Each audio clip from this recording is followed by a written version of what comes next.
Okay, now we are here in our campsite, and I will show you everything what we use when we go camping. This is our normal camping every time we go camping, and we will start. If you could see my view, that's the lake behind me, right? But I will turn the camera so that you could see the full view. We will start with the view. Look at the lake there. Okay. That's our view in the morning if we go, if we'll have our coffee. So that will be our view here, there. And look at the mountain and the lake. So, and that is our campsite. Now, if you could see, our tent is connected to our car in case of emergency. But first of all, I will introduce to you what we have first. We have our hammock here to relax in the afternoon if it's so hot. And then I will show you. This tent is for my husband's props, so sa kartehanan niya. And I have my own bathroom. Look at this. I have my own arenola. See, every camping I always have this with me. Hindi gid pwedeng wala. See that? Tapos siling ko sa asawa ko, kung manghihi ako at least, may view ako nga lake, right? So I have my arenola there, and I have my wipes and my toilet paper, and then the air freshener is there. So that's what we do here. We have our hammock, we have our little tent, and we have our bathroom there. And this is actually our tent here. And our tent is connected to our car, and I'll bring this inside so that you could see. So we always do this. We have our coffee there in this table. And actually, if it's cold, we'll bring it inside the tent. Our tent actually has 3 doors. One here, one here. So that's closed. Going to the kitchen when my husband is cooking. And I will pass through the main door here. Main door. This is usually I call the main door.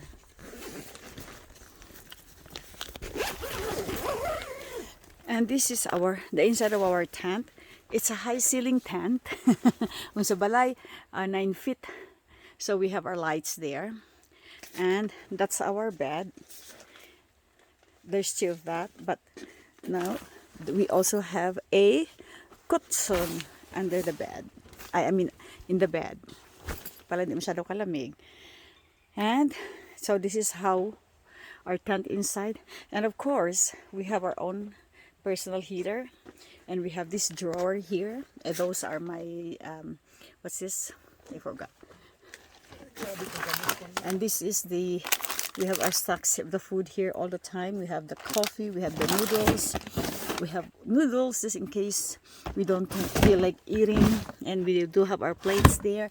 We always have these drawers in the car. And of course, pangluto, langaw, asin, mantika. Here, olive oil. We have the salt, we have the hot sauce, and of course, my wine. And there's the coffee in the plate, in the bowl. And this is our clothes here.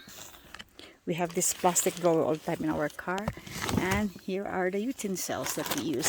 We also have Ziploc. I mean, this is good for those people who will go camping for the first time. At least you have an idea. And this is the butane for cooking. We also have extra sugar. We have knife. We have extra bowl in case we need it. So this is how we look like. And of course, we also have our emergency kit, medication kit here. We have our rice. We have paper towel, of course. We have our nuts. We have our chips. Oh, where's the other chips? And of course, we have the egg, noodles, we have tomatoes, onions. Ang tomatoes ngayon, onions, para sa scrambled egg. Kaya nagreklamo ako. Gusto ko pero may egg, may onions and tomato, itlog. And that's the banana for snacks. Look at this. This is connected. But we will leave it closed at night, right? Because we will only open it in case of emergency. But we will be connecting it to our car, of course. So that's the way how it looks inside. We have our pillow here and our heater once again. We have 2 drawers with us here and our water because it's alkaline water. So we'll close this one. Parang lamok, hindi magsulod. Nice eh? Oh, let me turn on my light. Kaya maubusan ta battery. Oh, may electric fan pa niya, oh.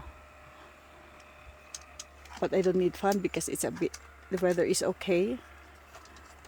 Okay, how to turn this off now? Okay. See?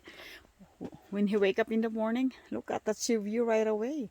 And we will have our coffee in this small table of ours. Na nabuhuan ni garing table namon.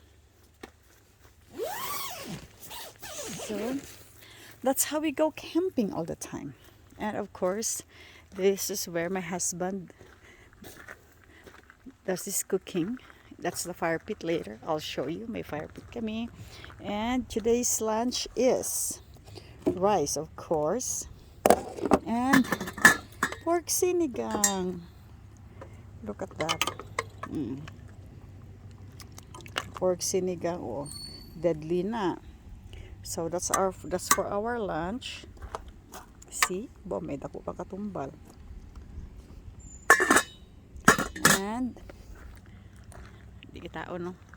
Sobra kasani. So that's how it looks like ang amon nga tent.